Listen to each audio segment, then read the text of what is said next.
For the first time in years, Washington, D.C. now has something rare than a balanced budget and more unexpected than a quiet cable news panel. Bipartisan outrage. From Jon Stewart on the left to Senator John Fetterman in the center to Newsmax hosts on the right, nearly everybody is hammering Donald Trump's effort to give $1.8 billion to Trump allies convicted during the Biden administration. This is our money. I mean, do we even have a Congress or a court? Did you see that? The actual amount, too, is 1.776. It's too cute. It's all Orwell. It's all a troll. Everything they're doing is a troll to us. This is against the weaponization of it, and it's patriotic. They're trolling us. His entire career is a troll. Recently, the Trump administration's Attorney General Todd Blanche refused to rule out giving money to the January 6 rioters who attacked police, got convicted, and went to jail. The Department of Justice will issue the funds privately. Jon Stewart noted the contrast with his efforts to help American heroes, including the 9/11 first responders. You know how hard we fought to get 9/11 first responders some health care for the thing? And they always told... And that was not much more. Yep. And these guys just drop it down. By the way, it's not transparent. They don't have to tell you where they're doing it, how they're deciding it, who's getting the money. None of it. We're in the upside down. And everything that you thought that there would be at some point, it really, you know what it reminds me of? You ever see those videos where like a horde of teens flies into like a CVS and just starts taking shit? Mm-hmm. Smash and grab. And everybody's just standing around like, is anybody going to call somebody, or are we just going to... Like, that's what we are. The Trump administration is a smash and grab on the American public, on the taxpayer. It is the most corrupt, just utterly unsheathed, unleashed on us, and they are just grabbing whatever they can and pretending that it's remuneration for some victimhood that they faced. That's all fictitious. It's nonsense. It's also unconstitutional, and that's according to centrist Democratic Senator John Fetterman and according to the legal analyst and host on Newsmax, the conservative cable channel to the right of Fox News. I agree with Senator Fetterman here. I have issues with this, and I'm just not sure how you can be the defendant and the on both sides of this lawsuit. It's the Trump. Right. It's Trump against Trump.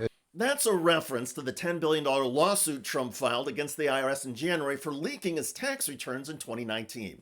Trump is both the plaintiff and the defendant, since the IRS reports to the president.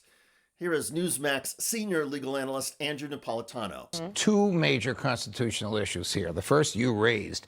This is not a real lawsuit. There's no case or a controversy. The president no person can be on both sides. In my view, Todd Blanche has very serious ethical issues because he signed this agreement knowing he works for the plaintiff. That's issue number one. Issue number two is the one Senator Fetterman raised. Okay. Where's the money coming from? Congress didn't authorize this. That Obama fund that the government cites as a precedent was expressly authorized by the Congress. The Constitution says no money shall be spent from the public treasury but that which has been appropriated by Congress. The declarations that this is unconstitutional and corrupt are echoing far beyond television studios. Fiscal conservatives are asking why taxpayers should finance massive settlements connected to political battles. Civil libertarians are warning that tying compensation to political loyalty would transform justice into a partisan spoil system. Democrats and Republicans in both the U.S. House and Senate are lashing out. My first reaction was this doesn't pass the smell test. It sends a signal, hey, go breach the Capitol, destroy the building, assault police officers, and you may even get compensated for someday. That's absurd. Every policy issue that I look at it through the lens of what impact is this going to have on affordability. And you think this weaponization fund is a waste of taxpayer dollars? I think that would be putting it mildly. I have almost zero confidence in the DOJ right now. And so let's go back and try and regain some of that confidence before we talk about any money. He just wants to continue to use the budget of the United States illegally as a political slush fund for his foot soldiers. Trump just wants to use the U.S. budget as a slush fund for his foot soldiers. Trump insists the effort is about accountability, not favoritism for what he calls government weaponization. We're reimbursing those people for their legal fees and for their costs and for anybody involved.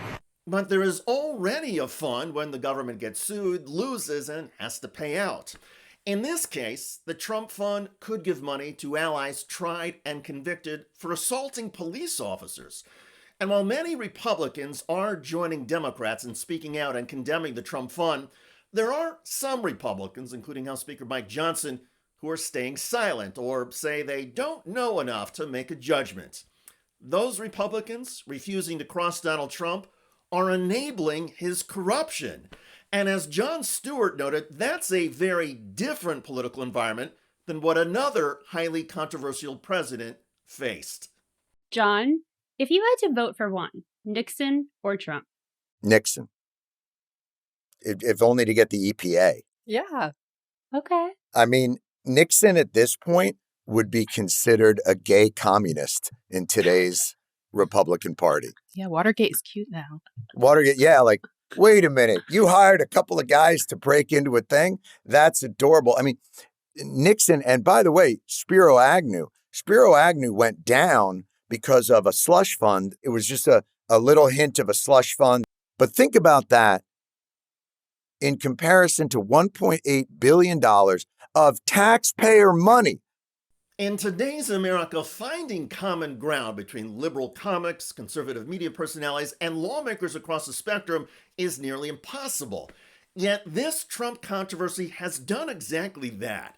And everybody is asking the same question. When does political loyalty stop being rhetoric or violence and start becoming an invoice sent to the American taxpayer? That question now hangs over Washington, D.C. like a thundercloud. And for Donald Trump, the storm is coming from both directions.